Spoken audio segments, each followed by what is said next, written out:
முருகா வெற்றிவேல் முருகா. வேலுண்டு வினையில்லை, மயிலுண்டு பயமில்லை. என் அன்பு தங்கமே, என் மீது சத்தியம்.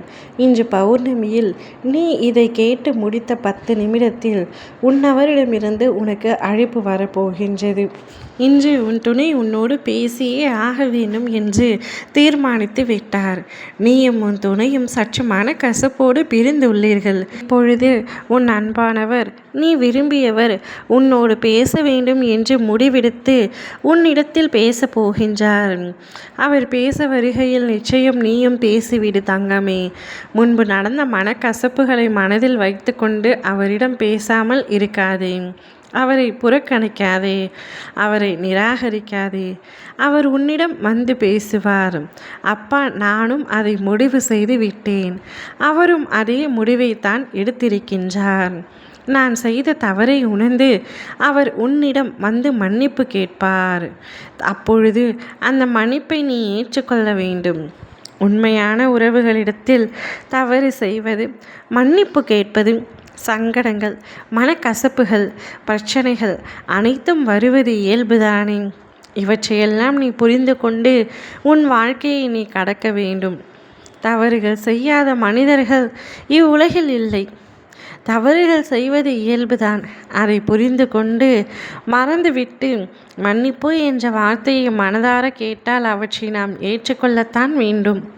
நீ கடந்த காலத்தை நினைத்து கொண்டு அவரை தவிர்க்க வேண்டாம், புறக்கணிக்கவும் வேண்டாம். இவ்வுலகில் பல உறவுகள் நீங்கள் இருவரும் சேரக்கூடாது என்று நினைத்து கொண்டிருக்கின்றார்கள். அவர்களின் மத்தியில் நீ உன்னுடைய வாழ்க்கையை சிறப்பாக அமைத்து கொள்ள வேண்டும். தவறுகள் புரிந்துவிட்டால் இனிமேல் நான் அவருடன் வாழ மாட்டேன் என்று முடிவு செய்தால் வீணடிப்பது அவருடைய வாழ்க்கையை மட்டுமல்ல, உன்னுடைய வாழ்க்கையும் தான். நீ அவரை பற்றி ஒரு நொடியும் நினைக்காமல் இல்லை. அவரும் இப்பொழுது அதை உணர்ந்திருக்கின்றார். துன்பங்கள், கஷ்டங்கள் அனைத்தையும் மறந்துவிட்டு இன்பத்தை பெற்றுக்கொள் தங்கமே. நீ அவருடன் சீரும் சிறப்புமாக மகிழ்ச்சியாக வாழ வேண்டும் என்பதே இந்த அப்பாவின் ஆசையாகும். ஒருவர் தவறு செய்தால் மனதார மன்னிப்பு கேட்டால் நாமும் அவரை மனதார மன்னித்து அவற்றை ஏற்றுக்கொள்வதுதான் நம்முடைய வாழ்க்கைக்கு சிறப்பாகும். அவருக்காக ஒரு வாய்ப்பை கொடுத்து மகிழ்ச்சியாகவும் நிம்மதியாகவும் வாழ கற்றுக்கொள் தங்கமே. அப்பொழுதுதான் உன் வாழ்க்கை நீ நினைத்தபடி அமையும். உன் துணை நிச்சயம் இன்னும் 10 நிமிடத்தில் உனக்கு அழைப்பு தெரிவிப்பார். அதன் பிறகு உன்னை நேரில் வந்து சந்திப்பார். நீ அவரை ஏற்றுக்கொள். சந்தோஷமாக வாழ முயற்சி செய். உன் அப்பா மீது சத்தியம், இவை அனைத்துமே நடந்தே தீரும்.